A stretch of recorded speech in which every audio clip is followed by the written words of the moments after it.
Bonjour, le bilan sur les fonctions homographiques. Ce que vous devez savoir faire avec une fonction homographique, c'est trouver son ensemble de définitions, ce qui est très facile. Il suffit de trouver la valeur interdite, moins 2, donc l'ensemble de définitions, c'est R privé de moins 2. Ensuite, les trois grands classiques sont construire le tableau de signes, résoudre une inéquation, et enfin, construire le tableau de variation.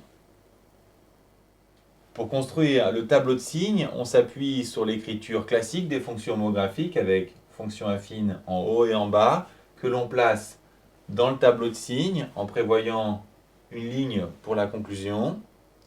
On commence par indiquer les valeurs pour lesquelles chacune des droites s'annule en les plaçant bien dans l'ordre. Pour trouver ces valeurs, on n'hésite pas à poser des équations. Ensuite, pour trouver les signes de chacune des droites, on s'appuie sur leur coefficient directeur. Enfin, dans la ligne de conclusion, on fait bien attention de ne pas oublier la valeur interdite. Si vous devez résoudre une inéquation, vous partez toujours avec cette écriture. Vous rassemblez tout à gauche afin d'avoir un 0 à droite, ce qui vous permet de transformer votre inéquation en une étude de signes.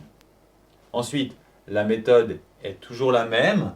Vous allez mettre au même dénominateur, puis construire un tableau de signes exactement comme ici, mais à la fin, il ne faudra pas oublier de conclure sous la forme d'un intervalle. Si on vous demande l'allure et le tableau de variation, on vous donnera une autre écriture, celle-ci qui met en évidence que c'est une cousine de la fonction inverse. On vous la donnera car le passage dans ce sens est très difficile. Ensuite, pour construire l'allure, vous allez vous appuyer sur ces deux nombres qui vont vous permettre de construire les axes sur lesquels la courbe va se caler.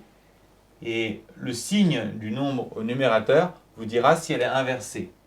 Ici, premier axe, moins 2, associé à la valeur interdite, et le deuxième, plus 1. La courbe est retournée car le nombre est négatif.